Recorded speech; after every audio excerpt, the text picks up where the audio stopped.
Hello friends, welcome to home food Tamil. Friends, இன்றைக்கி வேறு level டேஸ்ட்டில் ஒரு சூப்பரான வித்தியாசமான டேஸ்ட்டில் மட்டன் கிரேவி எப்படி பண்ணுறதுன்னு வாங்க ஃப்ரெண்ட்ஸ் பார்க்கலாம். இந்த மெத்தடில் இந்த மட்டன் கிரேவி செஞ்சிங்கன்னா கண்டிப்பாக ஒரு 15லேருந்து 20 நிமிஷத்துலேயே செஞ்சு முடிச்சிடலாங்க.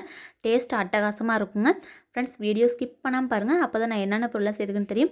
ஃப்ரெண்ட்ஸ், இது வரைக்கும் நம்ம சேனலில் தொடர்ந்து சப்ஸ்கிரைப் பண்ண எல்லா ஃப்ரெண்ட்ஸ்க்கும் ரொம்ப ரொம்ப தேங்க்ஸ்ங்க. நம்ம சேனலில் புதுசாக பார்க்குறவங்க சப்ஸ்கிரைப் பண்ணிக்கோங்க. இப்போ அந்த டேஸ்டியான மட்டன் கிரேவி பார்த்திங்கன்னா நான் குக்கரில் தாங்க செஞ்சு காமிக்க போகிறேன். குக்கரில் ஒரு 3 ஸ்பூன் அளவுக்கு எண்ணெய் சேர்த்துட்டு பட்டை வகைகள் வந்து கொஞ்சமாக சேர்த்துக்கலாங்க.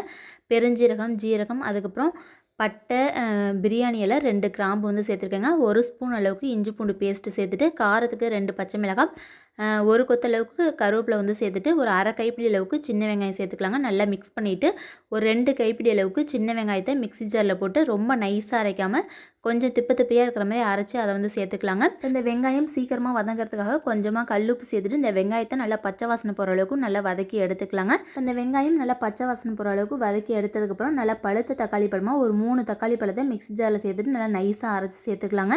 இந்தமாரி இந்த வெங்காயம், சின்ன வெங்காயம், தக்காளிலாம் நல்லா அரைச்சி சேர்க்கும்போது கிரேவி வந்து நல்லா திக்காக இருக்குங்க, சாப்பிட்றதுக்கு நல்லாயிருக்கும். இப்போ தக்காளி வந்து சேர்த்ததுக்கப்புறம் ஒரு கொஞ்சமாக பார்த்திங்கன்னா பெருங்காயத்தூள், அதுக்கப்புறம் 1 ஸ்பூன் அளவுக்கு மஞ்சள்தூள் சேர்த்துட்டு இந்த தக்காளியில் இருக்க பச்சை வாசனை போகிற அளவுக்கு நல்லா வதக்கி எடுத்துக்கலாங்க.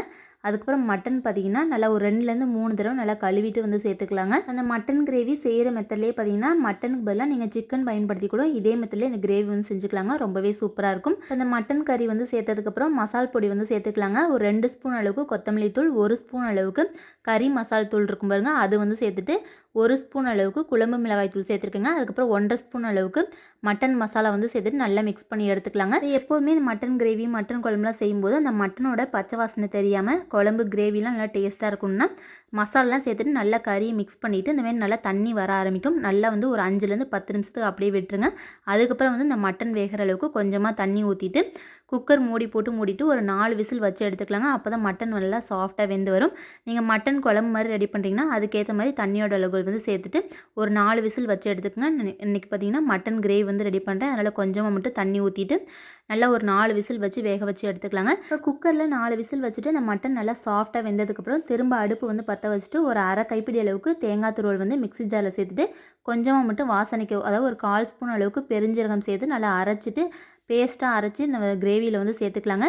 கிரேவி வந்து நல்லா திக்காகவும் கிடைக்கும், நல்லா டேஸ்டியாகவும் இருக்குங்க. இப்போ இந்த கிரேவியில் அதாவது உப்பு காரம் எதுவுமே பத்தலைன்னா தூளுப்பு வந்து கொஞ்சமாக சேர்த்துட்டு காரத்துக்கு ஏற்ற மாதிரி மட்டன் மசாலா இல்லாட்டி குழம்பு மிளகாய்த்தூள் வந்து சேர்த்துக்கலாங்க. இந்த மட்டன் கிரேவி குழம்புக்கெலாம் பார்த்திங்கன்னா குழம்பு மிளகாய்த்தூள் கொஞ்சமாக சேர்த்தோம்னா டேஸ்ட் அட்டகாசமாக இருக்குங்க. இந்த மட்டன் கிரேவியில் தேங்காய் பேஸ்ட்டு சேர்த்ததுக்கப்புறம் ஒரு 5 நிமிஷத்துக்கு நல்லா இந்தமாரி கொதிக்க வச்சு எடுத்துக்கலாங்க. இந்த மட்டன் கிரேவி பார்த்திங்கன்னா வாய்க்கு நல்லா ருசியாக நல்லா காரசாரமாக இருக்குங்க.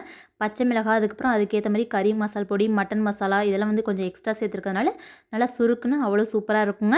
நல்லா அந்த கிரேவி கொதித்ததுக்கப்புறம் கொஞ்சமாக கொத்தமல்லி தழை இருந்தால் தூவிட்டிங்கன்னா நல்லா கமன்னு சூப்பரான மட்டன் கிரேவி வந்து வித்தியாசமான டேஸ்ட்டில் ஜம்முன்னு வந்து ரெடி ஆயிருங்க.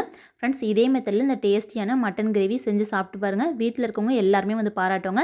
சாதம், அதுக்கப்புறம் இட்லிலாம் ஒரு 3 இட்லி சாப்பிட்றவங்க கூட ஒரு 7லேருந்து 8 இட்லி சாப்பிடுவாங்க. அந்தளவுக்கு நல்லா காரசாரமாக சூப்பராக இந்த மட்டன் கிரேவி வந்து இருக்குங்க. இந்த மட்டன் கிரேவி செய்கிறதுக்காக நம்ம சின்ன வெங்காயம், அதுக்கப்புறம் தக்காளிலாம் நல்லா பேஸ்ட்டாக அரைச்சி சேர்த்துக்கிறதுனால அந்த கிரேவியும் பார்த்திங்கன்னா நல்லா திக்காக இருக்கும், சாப்பிட்றதுக்கு வேறு லெவல் டேஸ்ட்டில் இருக்குங்க.